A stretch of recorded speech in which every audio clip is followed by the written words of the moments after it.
In today's fight news, we have quick updates from the Conor McGregor case, Jon Jones situation, rankings after UFC Macau, 11 new fights, and more. So keep watching to stay updated.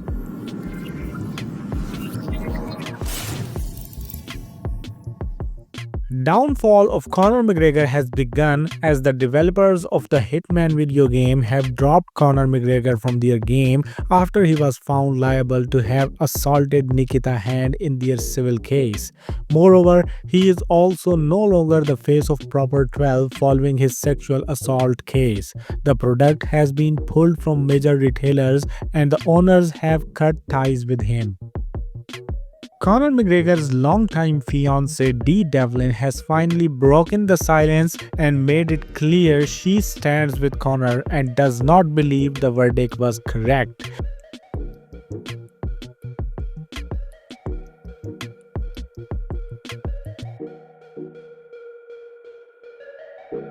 McGregor also thanked his family and announced that he is getting back to the gym because the fight game awaits.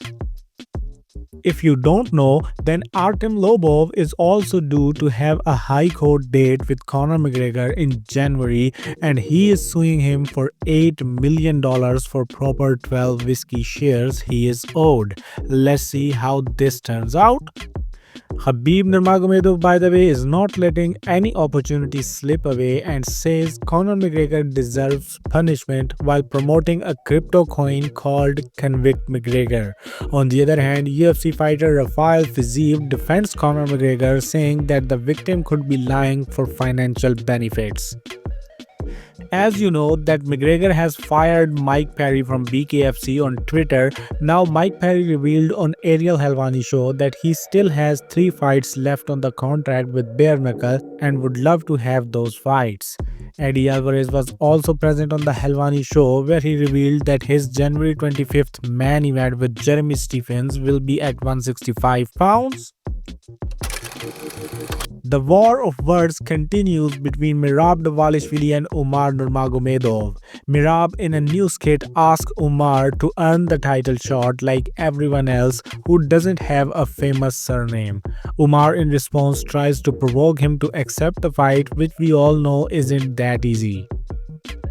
Sean O'Malley also puts his name as well in the title picture after Merab's call out of Peter Yan instead of Umar Nurmagomedov.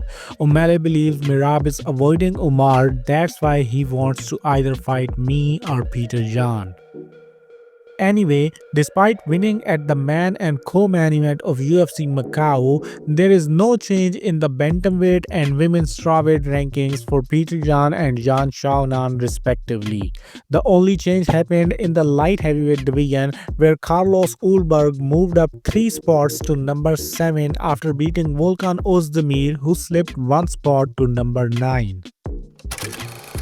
Now let's talk about some updates from UFC 309. After the event, no champion is suffering what Jon Jones is going through these days. Bro got community noted after he boasted his records at Twitter, calling himself the youngest ever and current oldest UFC champion. By the way, his former rivals are nowadays speaking in his favor in the matter of avoiding interim heavyweight champion Tom Aspinall. Francis Ngannou shows his support for Jon Jones, potentially passing on the fight against Tom Aspinall, while DC also believes if anybody can figure out the problems Aspinall can give, it's Jon Jones. Michael Chandler, who fought in the co-main event of UFC 309, said in the Ariel Helwani show that he did not hit Charles Oliveira in the back of the head, nor did he illegally grab the fence. Dude is officially 0-2 against Oliveira, yet he still believes he beats Charles Oliveira 9 out of 10 times. He also shares a video showing his swollen leg after UFC 309. UFC 309 featured fighter Bo Nickel vows to take down all of his future opponents after facing criticism of his so-called boring fight because of no takedown attempts. And Chris Weidman also talked about his UFC 309 fight against Eric Anders being cancelled and says he had requested his show money to be paid after Eric Anders withdrew, but the UFC declined. UFC tried to find him a new opponent on the day of UFC 309, but the commission would not allow it on such short notice. That's why their fight is now rebooked for UFC 310. Bilal Muhammad in a recent interview says he is only 2 fights away from talking about double champ status. He also talked about UFC Tampa main event and said that Colby looks dumb because he has accepted the fight with a lower ranked guy but ran away from Ian Gary, who was a guarantee to put his name in the title contention once again. Ian Gary, by the way, obviously hates Colby Covington and is 100% backing Joaquin Buckley against him at UFC Tampa.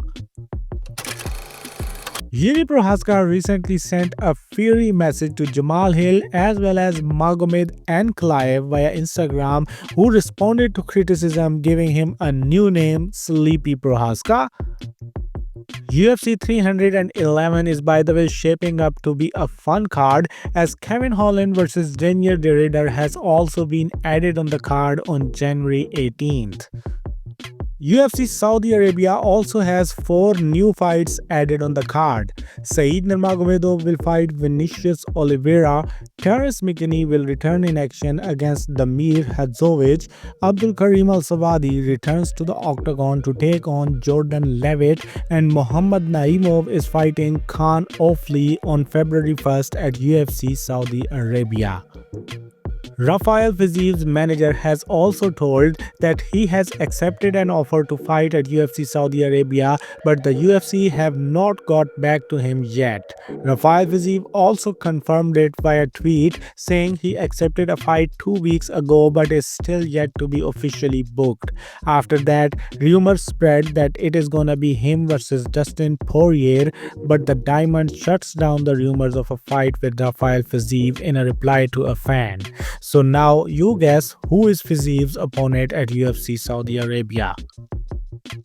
Ion Cutelaba takes on Ivo Aslan on February 22nd at UFC Seattle. Cody Brundage is fighting Tough 32 winner Ryan Lauder, and Heather Amil will face William Gomis on March 1st at UFC 103. And Pooja Tomar is fighting Shuana Bannon at UFC London on March 22nd, 2025. Leon Edwards, who also has eyes on UFC London return, breaks 4 months of silence on a protein sponsor's website after losing the title to Bilal Muhammad. Edwards says his goal is to be a 2-time champion by this time next year. Paddy Pimblett, who is also expected to fight at UFC London, speaks about the pound-for-pound number 1 Islam Makhachev and says he can beat him. By the way, Ilia Topuria previously has his eyes on 3 potential fights including Islam Makhachev, but now he says Islam Makhachev is not on his list. He says if Islam keeps defending the belt, then maybe we can see that fight, but not now. He also asks fans who should he fight next. Robert Whittaker eyes a return in June 2025 and says he will be adopting a new fighting style because he's been fighting the same way for about 12 years and everyone knows his style. Whittaker wasn't thrilled that images of his ruptured jaw and teeth were shared by Daniel Cormier and advised Khamzat Chimaev not to wait too long for the next UFC middleweight title shot. Khamzat Chimaev also had good words for the Reaper in Hustle podcast, where he revealed that he wanted to shake Robert Whittaker's hand after his win against him at UFC 308. Middleweight champion Dricus du Plessis is, by the way, the pinnacle of trolling in the fight game right now. He mandated that teammates grow out beards and shout "I kill everybody" before sparring in preparation for a title defense against Khamzat Chimaev. Fighter who crashed UFC 308 presser booked for a chance at UFC contract against a Brazilian killer. Matheus Camilo, one of the best young prospects out there, will look to steal Dorobshok Nabotov's hype and a potential UFC contract in front of Dana White and the Korean Zombie on December 14th. UFC's new signing Mikey Musumeci also takes on Felipe Machado in a jiu-jitsu match at UFC Fight Pass Invitational on December 5th. Musumeci is open to MMA move in the UFC, but first mission is to make jiu-jitsu popular. And that's all. Hit the like button if you enjoyed it and subscribe to the channel to stay updated with the fight world. Now I'll see you tomorrow, so till then do whatever you want.